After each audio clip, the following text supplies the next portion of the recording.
Today you are watching the long, slow voice version of these flowers. I tried cutting the video down as much as I could, but I really liked a lot of these strokes, so it's almost 10 minutes. So now is really the time to get up and brush your teeth. I will be there with you. As usual, we're using Japanese watercolor in this beautiful Periwinkle shade. And we are using my number 2 round brush from Princeton, which is also my usual brush. L'Amélie Paris handmade paper, you know the gist.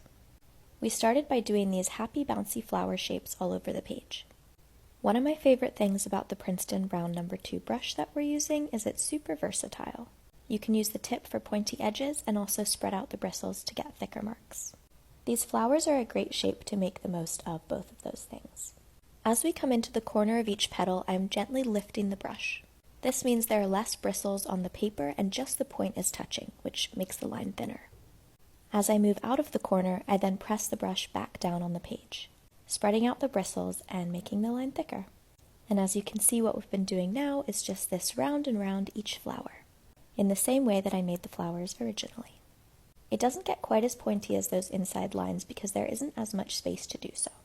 And what we're doing with this ring around the flowers is tracing the lines we have down before. So we're not trying to make a repeat flower shape, we're just trying to zone out and follow the lines we have down. So after the initial round of flower outlines, we're just going to see whatever is on the page as arbitrary lines. Our brain might say, those are nice flowers, but our brush is feeling very calm and being one-track minded. All it cares about is following the previous contours of the lines exactly. And we're going to keep doing this, moving outward on all the shapes we've made until the page is completely filled up. Then we're going to go ahead and do the same on the insides of the flowers. But we're not there yet. We still have lots more spaces to fill in. You might notice that these strokes are a little thicker than what I usually do with the Princeton round number 2, which rhymes. That's because I'm being very intentional about spreading out the bristles, whereas I don't always put so much pressure down on the brush. Not pressure as in emotional pressure. There's actually none of that allowed right now, but physical pressure. The more you press down on the brush, the more mark you're going to get. So as we've been doing these lines, the ripples of the flowers start to bump into each other. And we're just going to keep pulling our line along whatever shape happens to be made, which pretty soon has become a bunch of flower combos. This line we're working on right now has actually been quite long if you stretched it out. As we go about this process, we get all kinds of fun negative shapes happening. Again, a little potential word confusion here. Not negative as in sad or bad, but negative as in not the pigmented area. Effectively, it's the background, or just not the focus of the piece. However, I always think negative space is so important to a piece, though. But it's just the term artists use for that kind of area. As we fill in these spaces, they're going to be negative spaces no more. This particular pattern of bubbly flowers is giving us a lot of Cassandras again. Ever since I spotted that on the raindrop dot piece, I cannot unsee it. Moisturize me.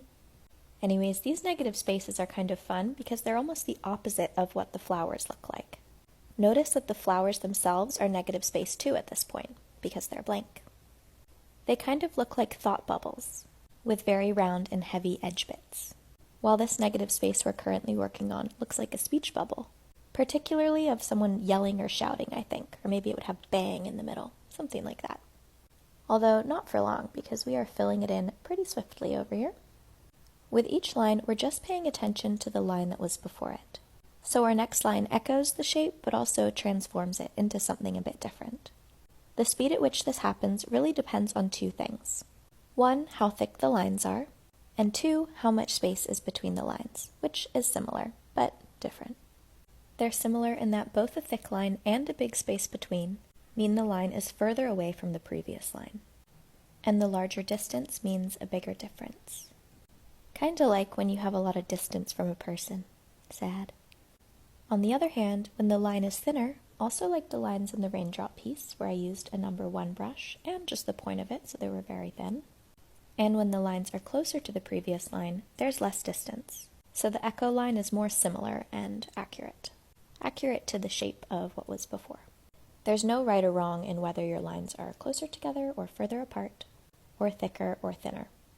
They're all just different, and that is cool. I like to have a little bit of a different combo of these 4 variables throughout my Zentangles. just for diversity, because I find that more fun. If you do the same thing, different font every single time, it can get a little stale. Not cute. We are always team diversity over here. You might notice I got a little excited and I have started filling in this flower before I have quite finished all the negative spaces on the outsides of the flowers.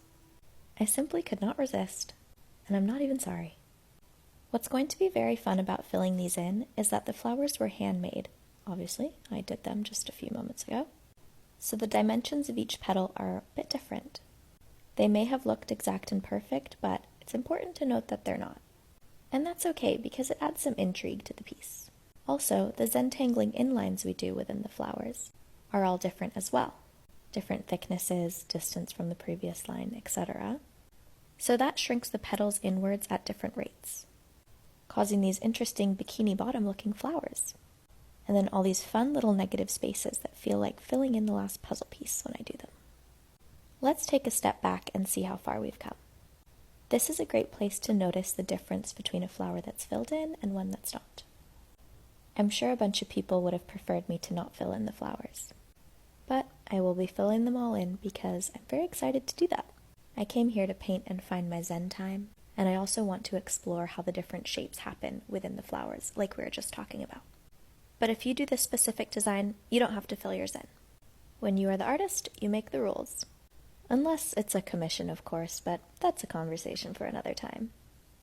Do you remember the yellow stars piece? It's pinned on my page and in this Zentangle playlist if you haven't seen it. Anyways, that had a really similar fill-in the shape effect. All the 5 points of each star were slightly different, so when we started filling them in, different shapes happened. And a lot of them ended up looking like shooting stars, which I thought was really cool. Obviously, the way my brain works, I was pretty sure that was the universe saying, this was the right kind of picture to do. Here's a little reward for you. Some shooting stars in your stars. Thank you. Once the flower shapes shrink, we get these kind of raindrop shapes that we need to fill in. Instead of dragging the brush along the paper and making a kind of line as we've been doing, I've been drawing them with the tip of my brush. This gives me more precision and at this particular point in the piece helps me echo the previous area better. What part of the brush we use, tip or side, also depends on the angle of my hand at the time. You'll notice I often start and stop at different points in the flowers, and that's because before each stroke I change the position of my wrist. I put it somewhere where I'll get the maximum stroke. Especially with a rounded shape that's so in and out like these flowers, that shifts a lot. If you want to know more about how my hand shifts, I have lots of no-cuts videos of these on YouTube. And you can see all the mechanics behind these lines and all that. Isn't it cute that this particular flower has a freckle? I actually have a few of this exact round number 2 brush. With a lot of use, the bristles spread out ever so slightly. So while my brushes were all originally the same, they're now a touch different, and they can make different marks. This is my most used one. I'm most familiar with it, which is how I get the best control. It's my favorite tool, so to speak. And it can spread out the widest of all the ones that I have. It's kind of like a pair of jeans you've had for a while that just fits so good. You're probably going to still add new jeans to your wardrobe, but there's always that pair that you'll never get rid of because nothing does it like them. They're comfortable, and that's how I feel about this particular brush. I think I'm going to do a video soon of different watercolor techniques. So how much or little pressure to apply to the brush to get different kinds of strokes, like the pointy corners and the wide edges. How much water to use to get different looks, and all of those kind of things. I feel like I get questions on those a lot, so let's just get them all out on the page, shall we? Let me know if you'd prefer to see that in depth on YouTube or as a shorter form here on TikTok. I am not sure what would be more helpful. We are coming close to the end on our groovy flower painting. This negative space flower at the corner of the page kind of looks like someone took a big chomp out of the paper. Which honestly I find relatable because the textures just feel delicious. Not in a weird way, but you know what I mean? To full circle it, kind of like chewing on Polly Pocket clothes. If you know, you know. Anyways, it's time to gently wiggle your toes and wiggle your fingers and float back into reality. Sad, I know, but it's okay. We'll hang out again soon, I promise.